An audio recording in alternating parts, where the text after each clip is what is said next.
हमें आज़ादी दिलाने में जो लोग थे, काफ़ी लोग शामिल थे। उनमें से जो हमारे सामने 4 क्रांतिकारी हैं, ये गैर समझौतावादी धारा के नेता थे, क्रांतिकारी थे। आज़ादी आंदोलन में 2 धाराएं मौजूद रही, एक समझौतावादी और एक गैर समझौतावादी धारा। समझौतावादी धारा में जो गांधी जी, कांग्रेस के तमाम नेता और भी जो लोग थे वो समझौतावादी थे। जो ब्रितानी सरकार थी, ब्रिटिश हुकूमत थी, उसमें वो समझौतावादी रवैया अपना रहे थे। लेकिन उन्हीं में से कुछ चंद लोग जो भगत सिंह थे, नेताजी सुभाष चंद्र बोस थे, राम प्रसाद बिस्मिल थे, अशफाक उल्लाह खान थे, ये गैर समझौतावादी धारा के नेता थे, क्रांतिकारी नेता थे। इन्होंने अंग्रेजों से कोई भी वो नहीं किया, समझौता नहीं किया। इन्होंने बोला कि हमें पूरी आज़ादी चाहिए। तो इसी के बीच हुआ क्या, सन 1925 में हिंदुस्तान रिपब्लिक एसोसिएशन, हिंदुस्तान प्रजातांत्रिक संघ, जो सचिंद्र नाथ सान्याल ने शुरू किया था, उसके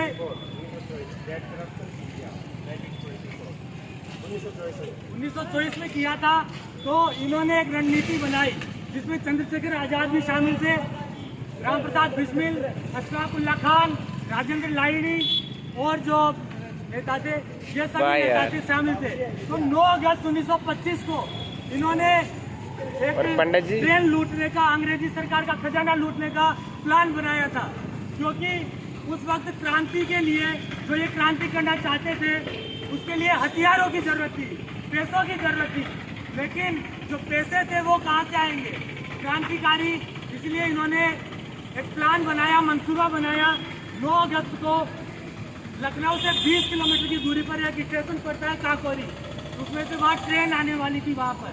तो वो ट्रेन क्या कर रही थी, जो सभी जगह से पैसा लेकर, जो भी खजाना लेकर आ रही थी। तो वहाँ पर 9 अगस्त को 1925 को इन लोगों ने 10 क्रांतिकारी इन्होंने मिलकर वो ट्रेन लूटी थी। तो ये बात हम जारी रखेंगे। मैं सबसे रिक्वेस्ट करूँगा कि सब हमारे क्रांतिकारियों पर फूल चढ़ाएंगे, माला चढ़ाएंगे। तो मैं शुरू करता हूँ।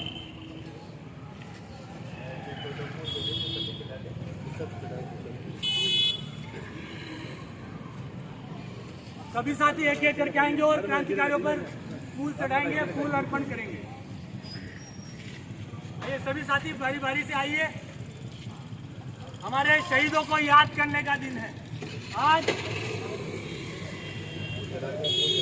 अशफाक उल्लाह खान एक बहुत ही बेहतरीन शायर भी थे, और जो कौमी नगमा जो गाते हैं, सरफरोशी की तमन्ना अब हमारे दिल में है, वो राम प्रसाद बिस्मिल ने लिखा था। एक एक करके आए सभी साथी और फूल चढ़ाए। आज हमारी किताबों से, हमारे बच्चों के पाठ्यक्रम से क्रांतिकारियों को भुला दिया गया है। इसके लिए हमें ऐसे ही सांस्कृतिक कार्यक्रम करते रहने होंगे। सभी साथी आए जिन्होंने फूल नहीं चढ़ाए हैं, एक एक करके। नानू जाओ ना, जाओ यार, साथ ही साथ हाँ फटाफट जाओ यार, गाड़ी इधर में शिक्षा बोर्ड का हमारे क्रांतिकारी। अरे मिठाई बट रही थी, फटाफट जाते सारी के सही उतारी तू। आप उन्हें देखिए, पढ़िएगा उसमें। सागर पकड़ सभी साथी आइए जिन्होंने नहीं चढ़ाया है।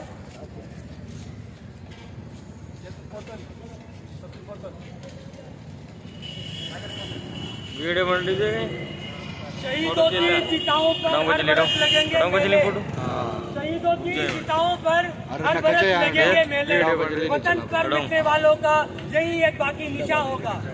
आज हमारे क्रांतिकारी युवा संगठन All India Democratic Youth Organisation की तरफ से ये प्रोग्राम किया जा रहा है।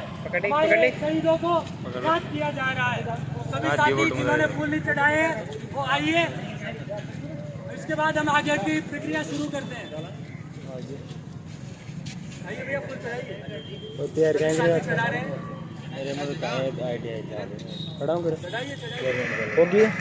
समाज को बदलने में हमें युवाओं को ही आगे आना होगा। आज जो कुछ भी चल रहा है उसके पीछे कारण क्या है, ये हमें जानना पड़ेगा। ये व्यवस्था हमें कैसे गलत तरीके में ले जा रही है, वो भी हमें समझना पड़ेगा। तो थोड़ा मैं ब्रीफ में संक्षिप्त में बताना चाहता हूँ। राम प्रसाद बिस्मिल एक कट्टर आर्य समाजी थे। आर्य समाजियों का क्या काम था? ये दूसरे धर्म के लोगों, खासकर मुस्लिमों को शुद्ध करते थे, उन्हें शुद्ध करके हिंदू बनाते थे। राम प्रसाद बिस्मिल ये काम करते थे। साथ ही साथ वो एक बहुत ही अच्छे शायर भी थे।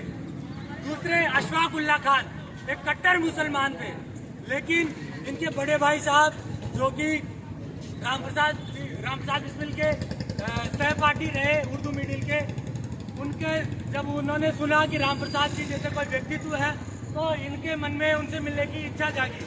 तो अशफाक उल्लाह खान ने उनसे मिले 1920 में राम प्रसाद बिस्मिल से मिले।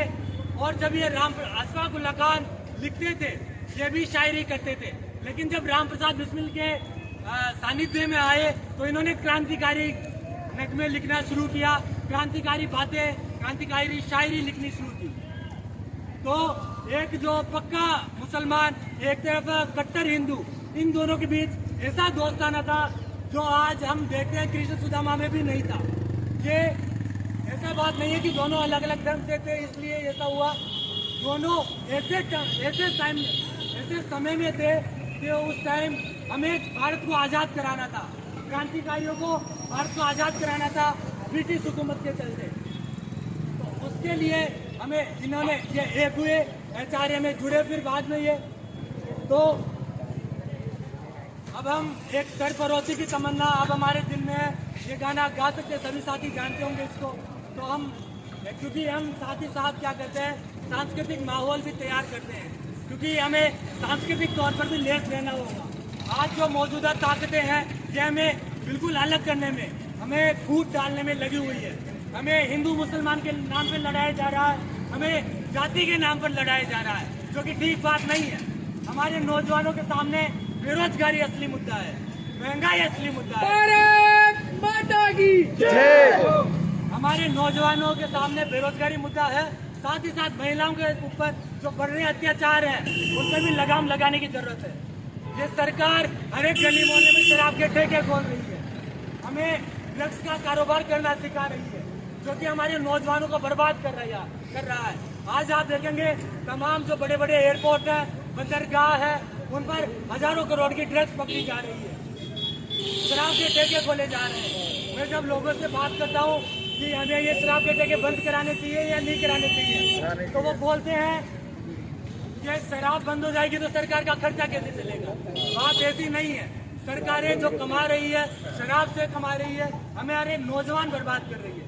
सरकार को फायदा हो रहा है शराब से, ठीक है, लेकिन हमारे घर बर्बाद हो रहे हैं, हमारे बच्चे बर्बाद हो रहे हैं, तो ऐसा पैसा किस काम का, हमें समझना होगा।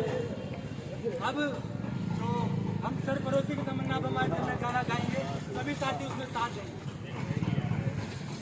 साथ के साथ। जो रफी साहब ने गाया था शहीद फिल्म देखी होगी आपने, मनोज कुमार वाली सरफरोशी की तमन्ना अब हमारे दिल में है, सरफरोशी की तमन्ना अब हमारे दिल में है। देखना है जोर कितना बाजुए का दिल में है, सरफरोशी की तमन्ना अब हमारे दिल में है।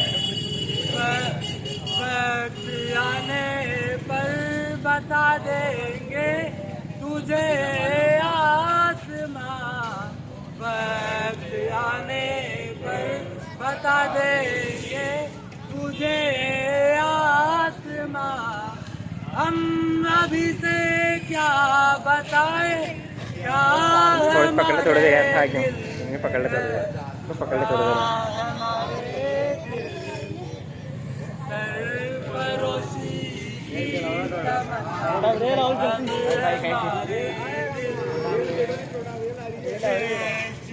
लाई है सबको कत्ल होने की उम्मीद, लाई है सबको कत्ल होने की उम्मीद। आशिकों का आज दमघट ऊंचाई का दिल में है, ऊंचाई का दिल परोसी की तमन्ना अभी हमारे दिल में। अब आपके सामने अशफाक उल्लाह खान का जो आखिरी पत्र मौत से 3 दिन पहले यानी कि 19 दिसंबर 1927 को इनका फांसी का दिन था, शहादत का दिन था, उससे 3 दिन पहले इन्होंने जो भारतवासियों से अपील की वो मैं पढ़कर सुनाना चाहता हूँ। नहीं 16 दिसंबर 1927 को फैजाबाद जेल से अशफाक उल्लाह खान ने देशवासियों के नाम ये संदेश भेजा था, लिखा था, उसका मैं पढ़ के सुनाना चाहता हूँ। छोटा सा अंश है। भारत माता के रंगमंच पर अपना पाठ अब हम अदा कर चुके हैं। हमने गलत सही जो कुछ किया वह स्वतंत्रता प्राप्ति की भावना से किया। हमारे इस काम की कोई प्रशंसा करेगा तो कोई निंदा करेगा, किंतु हमारे साहस और वीरता की प्रशंसा हमारे दुश्मनों तक तो करनी पड़ी है। लोग कहते हैं कि हम देश को भयग्रस्त कर रहे हैं, किंतु बात ऐसी नहीं है। इतनी लंबी मियाद तक हमारा मुकदमा चला मगर हमने किसी एक गवाह तक को भयग्रस्त करने की चेष्टा नहीं की, न किसी मुखबिर को गोली मारी।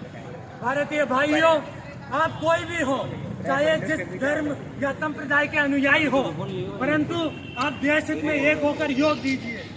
आप लोग व्यर्थ में लड़ झगड़ रहे हैं, रास्ते चाहे भिन्न भिन्न हो परंतु लक्ष्य सबका एक ही है। फिर ये लड़ाई झगड़ा क्यों? आप लोग एक हो जाइए, सब मिलकर नौकरशाही को खत्म कीजिए, मुकाबला कीजिए। ये सोचकर कि 7 करोड़ मुसलमान भारतवासियों में मैं पहला मुसलमान हूँ जो भारत माँ की स्वतंत्रता के लिए फांसी पर चढ़ रहा हूँ। मैं मन ही मन अभिमान का अनुभव कर रहा हूँ। सबको आखिरी सलाम, भारतवर्ष सुखी हो, मेरे भाई आनंद का लाभ ले। आपका भाई अशफाक। ये आखिरी पत्र था अशफाक उल्लाह खान का देशवासियों के नाम। एक घटना जो कि अशफाक उल्लाह खान के जीवन में घटी, सबसे महत्वपूर्ण घटना आपको सामने बताने जा रहा हूँ। एक वक्त क्या हुआ, अशफाक उल्लाह खान जो जोशीले नौजवान थे, उनको दिल का दौरा पड़ा, दिल में दर्द हुआ और वो बेहोश हो गए। और वो मोहल्ले में थे, वहाँ पर जिस मोहल्ले में थे वहाँ पर बेहोश होकर गिर पड़े। लोग इकट्ठा हो गए, लेकिन अशफाक बार बार राम राम बोल रहे थे। एक मुसलमानों के राम राम बोलना कितना बड़ा वो आप समझ सकते हैं। अशफाक लगातार राम राम राम बोलते जा रहे थे। इस आसपास के मुसलमान ने बोला, ये राम राम क्यों बोल रहा है, अल्लाह अल्लाह क्यों नहीं बोल रहा? तो पास में एक जानकार आए, उन्होंने राम प्रसाद बिस्मिल को बुलाया। राम प्रसाद बिस्मिल जब आए, उन्होंने अशफाक उल्लाह खान को संभाला, तब जाकर अशफाक को चैन आया। जब लोगों को पता चला कि असल में राम राम प्रसाद बिस्मिल को नहीं बुला रहे थे, राम प्रसाद बिस्मिल को वो उस अपने मुसीबत के टाइम में बुला रहे थे। तो आप देख सकते हैं कि जो एक मुसलमान है और एक कट्टर हिंदू, आर्य समाजी हिंदू राम प्रसाद बिस्मिल, उन्होंने ऐसी दोस्ती थी, ऐसा दोस्ताना था जो कि सदियों सदियों तक याद रखा जाएगा। लेकिन साथ ही साथ जो राजेंद्र नाथ लाहिड़ी और ठाकुर रोशन सिंह, इनको भी आज के दिन फांसी की सजा हुई थी 19 दिसंबर 1927 को। आप देखेंगे बहुत सारे नेता थे जो इनके बाद इन्होंने अपनी शहादत दी। भगत सिंह का नाम आप सभी जानते हैं, लेकिन आज मैं एक छोटे बच्चे से, 6वीं क्लास के बच्चे से पूछूं कि भगत सिंह कौन थे, नेताजी सुभाष चंद्र बोस कौन थे, अशफाक कौन थे, बिस्मिल कौन थे, तो वो नहीं बता पाएगा। क्यों नहीं बता पाएगा? क्योंकि आज हमारी जो शिक्षा व्यवस्था है, जो सरकारें हैं, ये हमें सिर्फ हिंदू मुसलमान करना सिखा रही है। आप जाति के नाम पर, धर्म के नाम पर भीड़ इकट्ठा कर सकते हो, लेकिन अभी मैंने जो कोशिश की, पिछले 5 दिनों से मैं कोशिश कर रहा था जनता के बीच का, लेकिन आप कुछ समझदार लोग ही इसमें आ पाए। तो लोगों को क्रांतिकारी काम में लाना बहुत मुश्किल है। अब जो भगत सिंह मैं जो बता रहा था कि आजकल के बच्चे हमारे शहीदों को नहीं जानते हैं, महापुरुषों को नहीं जानते हैं, क्योंकि हमारी जो सिलेबस है, बच्चों का जो पाठ्यक्रम है, उनकी बुनियाद है वही खत्म कर दी जा रही है। उन्हें मशीन बनाया जा रहा है, उनमें व्यवहारिक ज्ञान नाम की कोई चीज़ नहीं है। आज बड़ों से कैसे बात करनी है वो नहीं जानते हैं। उन्हें सिर्फ या तो अब वो फ़ोन में लगे रहते हैं या एक ख्याली दुनिया में वो है। तो इसमें बच्चों की गलती भी नहीं है, इस देश की सरकारें जो शराब पर कानून नहीं लाती है, चुनाव के टाइम वादा करती है कि हम ये बंद कर देंगे, वो बंद कर देंगे, लेकिन शराब बदस्तूर जारी रहती है।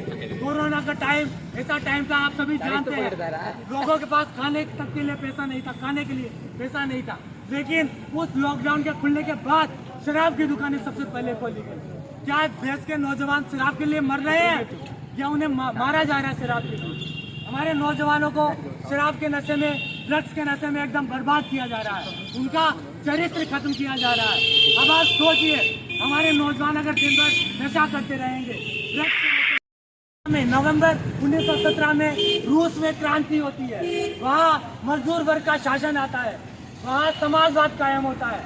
जो पूंजीवाद आप देख रहे हैं इस देश में, आप देखेंगे एक रिपोर्ट आई थी, असमानता इंडेक्स, इनइक्वालिटी इंडेक्स। इस देश में 1% लोग हैं जिनके पास 84% पैसा उनके पास है इस देश का, और 99% जो मेहनत के आवाम है, आप हम सब छोटे दुकानदार हैं, व्यवसायी हैं, किसान हैं, मजदूर हैं, उनके पास कुछ भी नहीं है। वो आज रोटी के लिए भी महताज हो रहे हैं। जो किसान सबको अनाज देता है वो आत्महत्या कर रहा है।